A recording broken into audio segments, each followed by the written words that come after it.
सभी को सलाम, नमस्कार, आदाब, सत श्री अकाल, जय हिंद, जय भारत। लाइव बनाने के बाद हमसे कुछ लोग ये भी कह सकते हैं कि लाइव बनाने का शौक है। कुछ लोग ये भी कह सकते हैं कि मरते टाइम तक लाइव बनाते रहोगे। लेकिन हाँ, मैं बता देना चाहता हूँ कि सच का साथ देना मेरा शौक है। हमेशा इंसानियत के साथ खड़ा होना मेरा शौक है और ये आखिरी सांस तक शौक जारी रहेगा। जस्ट हॉस्पिटल से निकल कर आया हूँ, गाड़ी में बैठा हूँ, अभी घर नहीं गया हूँ। पहला लाइव बना करके आप लोगों के समक्ष अपनी बात रख रहा हूँ। अभी मेडिसिन भी मेरे साथ में है, मेडिसिन मेरे साथ में है। अभी मैं घर भी नहीं गया हूँ, लेकिन लाइव बनाना ज़रूरी था। शौक कहो या कुछ भी कहो, मैंने लिखा है कि आखिरी सांस तक इंसाफ के साथ खड़ा रहूंगा, इंसानियत के साथ खड़ा रहूंगा। मैं बात कर रहा हूं भगवा आतंकवाद की। जी हाँ, वही भगवा आतंकवाद जो जब चाहता है जिस मस्जिद पे चढ़ करके तोड़फोड़ कर देता है और उसके बाद वहां नुकसान मुसलमानों का किया जाता है। मैं बात कर रहा हूं मध्य प्रदेश की। मध्य प्रदेश में जहां पर जिस एरिया में 99% मुस्लिमों की आबादी है, उस एरिया में जाकर के अयोध्या मंदिर के भिखारियों ने भीख मांगना शुरू किया।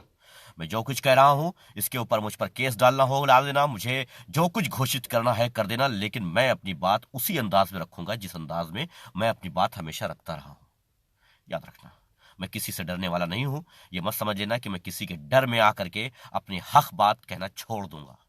मरना पसंद करूंगा लेकिन हक बात छोड़ना पसंद नहीं करूंगा।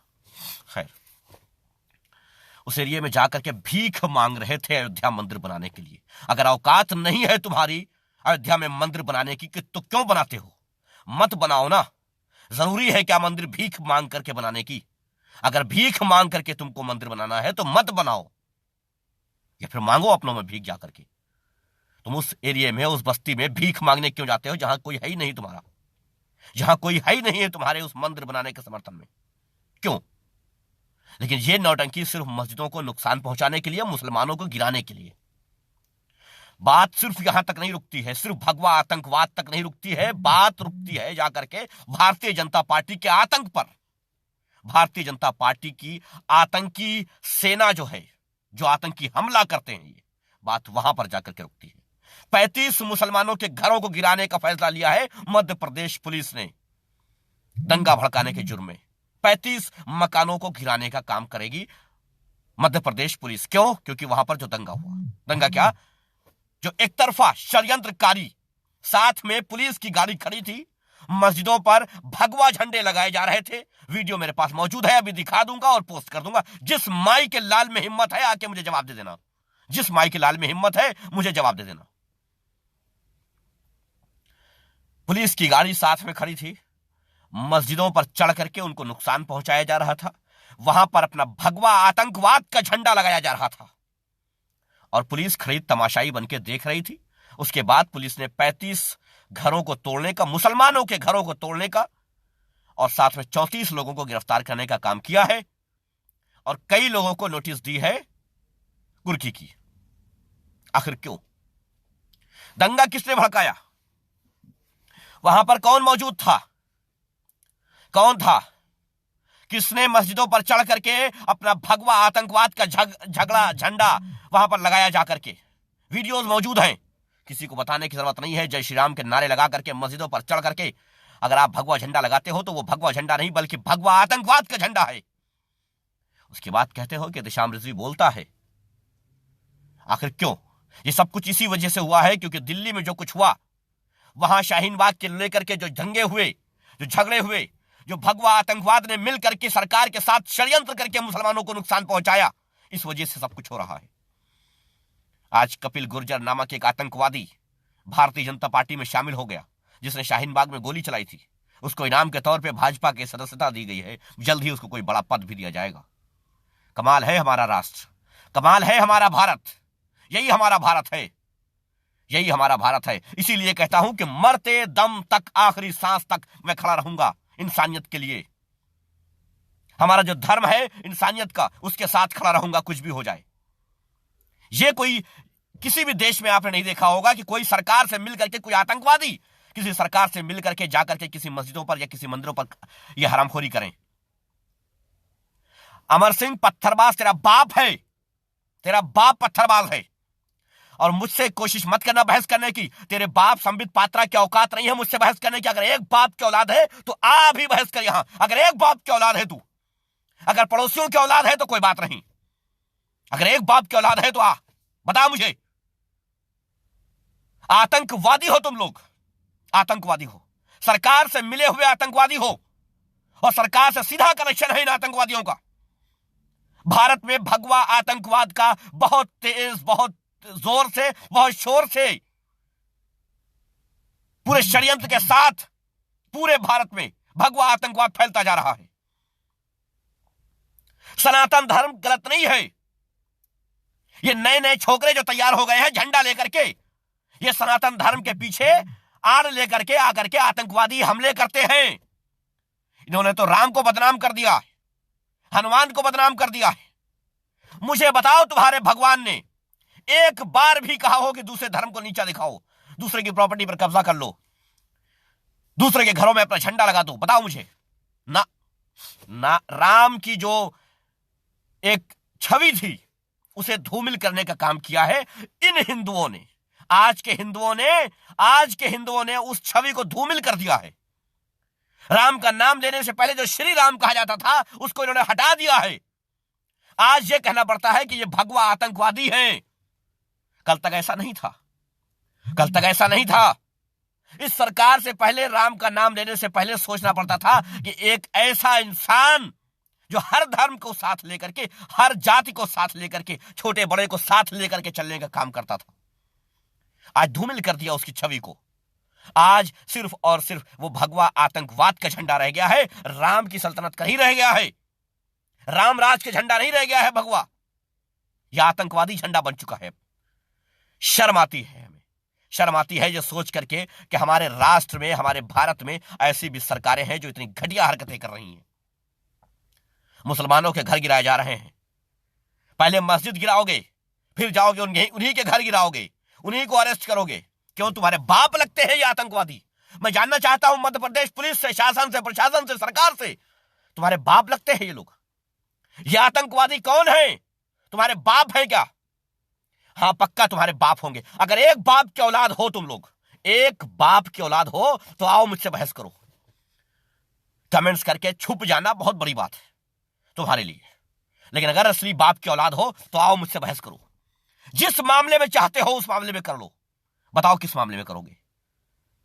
जमीन तुम्हारी, वीडियो तुम्हारा, जगह तुम्हारी, जहां चाहो जैसे चाहो चैनल तुम्हारा, जहां चाहो मैं तैयार हूं बहस करने के लिए। अगर एक बाप की औलाद हो तो बताओ। और मैं उन सभी दलाल मीडिया चैनलों से बता देना चाहता हूं कि तुम लोगों की दलाली आखिर कब तक चलेगी? एक दिन आएगा कि हमारे जूते की नोक पे तुम लोग चाट रहे होगे जूते। क्यों? क्योंकि यह सरकार, कोई भी सरकार हो दुनिया में, बहुत दिन तक नहीं चलती है। कोई भी शासन हो बहुत दिन तक नहीं चलता है, याद रखना इस बात को। और यह भारत देश है, अंग्रेजों को जूते मार के भगाया है। तुम्हारी औकात ही क्या है? तुम्हारी बिसात ही क्या है? तुम हो कितने? चंद लोग हो, चंद लोग, सिर्फ चंद लोग, मुट्ठी भर लोग हो जो नफरत घोल रहे हो। बाकी हर हिंदू, हर मुसलमान, हर सिख, हर ईसाई साथ में रहना चाहता है। अगर देखना चाहते हो तो दिल्ली आ जाओ, देख लो किसानों के साथ। दिल्ली पहुंच जाओ और देख लो किसानों के साथ क्या हो रहा है। वहां कोई ना हिंदू है, ना कोई मुसलमान है, ना कोई सिख है, ना कोई ईसाई है, सब साथ में है। ये चंद मुट्ठी भर लोग हैं जो आतंकवाद का नमूना पेश कर रहे हैं भारत में। और इनको सबको सरकार की सहमति मिली हुई है, सरकार का पावर मिला हुआ है, सरकार का साथ मिला हुआ है। यूपी से लेकर के, मध्य प्रदेश से लेकर के पूरे भारत में जहां जहां भारतीय जनता पार्टी की सरकार है, हर जगह यही हाल है, हर जगह यही हाल है। बहुत बुरा हो रहा है। यह मत समझना कि 2021 आते ही सवेरे सब कुछ ठीक हो जाएगा, हमारा भारत फिर से सोने की चिड़िया बन जाएगा, हम फिर करोड़ों में खेलने लग जाएंगे, हमारे देश में शांति हो जाएगी। सुख कुछ नहीं होगा, कुछ नहीं होगा। ये कहने की बातें हैं कि 2021 आते ही सब ठीक हो जाएगा।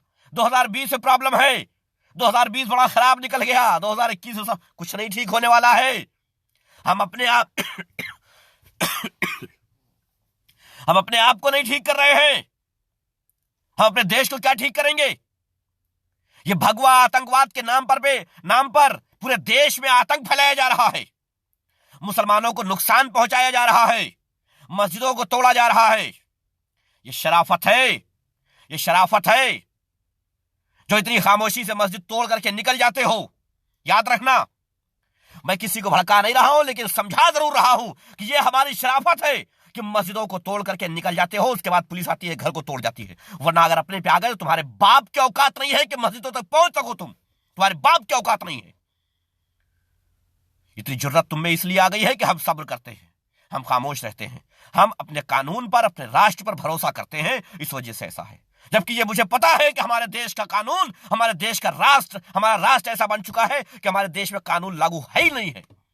असल में जो कानून है वो सबके लिए एक है, लेकिन हमारे देश में ऐसा नहीं है। हमारे देश में अलग अलग सिस्टम है, नाम देख करके, हिंदू है तो अलग, मुसलमान है तो अलग, सिख है तो अलग, ईसाई है तो अलग, इस तरीके से कानून लागू किए जाते हैं। वाह वाह साहब, वाह वाह रे देश, वाह रे new India. APJ Abdul Kalam साहब, जिन्होंने पाकिस्तान को एक्सेप्ट ना किया, हमारे भारत में रह करके, अपने भारत में रह करके उन्होंने दुनिया का सबसे ताकतवर मुल्क बनाने की कोशिश की, अपने भारत को मिसाइल बना के दिया। मिसाइल मैन के नाम से दुनिया उनको सम्मान देती है, पूरी दुनिया उनको सम्मान देती है, लेकिन हमारा एक घटिया भारत ऐसा है जहां उनकी मूर्ति पर, उनके छवि पर कालिक पोती जाती है। ये हमारा भारत बन गया है, न्यू इंडिया बन गया है। ये नरेंद्र मोदी का भारत है, ये प्रधानमंत्री का भारत है, ये भारतीय जनता पार्टी का भारत है, ये भारतीय गुंडा पार्टी का भारत है। ब्रिगेडियर उस्मान जैसे जो अपने देश में रह करके पाकिस्तान को धूल चटा दिया, उनको पाकिस्तान के साथ न दिया उन्होंने, इस वजह से आज उनके कब्र को तोड़ा गया। वाह रे भारत, वाह हमारा राष्ट्र, वाह क्या नया इंडिया बना के रखा है। वाह रे नरेंद्र मोदी, वाह वाह रे भारतीय जनता पार्टी, तुमने नया इंडिया बना दिया है। भारत के उन शूरवीरों का सम्मान घटा करके तुम भारत का सम्मान बढ़ाने की कोशिश कर रहे हो। कपिल गुर्जर जैसे आतंकवादी को भारतीय जनता पार्टी की छवि में ला करके, भारतीय जनता पार्टी में मिला करके उनको पद दे करके चाहते हो कि तुम एक सुखी देश बनाओगे, तो नहीं हो सकता है। ये आतंकवादियों से सुखी देश नहीं बनता है। अरे जाओ, हाफिज सईद को लेकर के आ जाओ, मिला लो भारतीय जनता पार्टी में और भारतीय नेशनलिटी भी दे दो, जाओ जो करना है कर लो। लेकिन याद रखना, इससे भारत की छवि खराब होती है, भारत की छवि अच्छी नहीं हो सकती इससे। याद रखना, भारत की छवि इससे अच्छी नहीं हो सकती है। भारत की छवि तभी अच्छी हो सकती है जब हिंदू, मुसलमान, सिख, ईसाई सबको साथ लेकर के चलोगे। इतनी सी बात इस भारतीय जनता पार्टी के और इनके नेताओं की समझ नहीं आ रही है।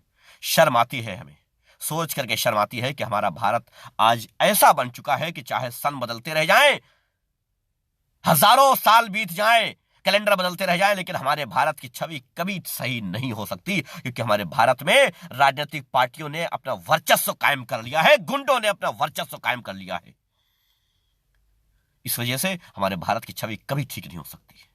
हम मजबूरन ये कह रहे हैं, मजबूरन ये कह रहे हैं कि 2021 तुम्हारे लिए बहुत खतरनाक होने वाला है। भारतवासियों याद रखना, बहुत ज्यादा खतरनाक होने वाला है।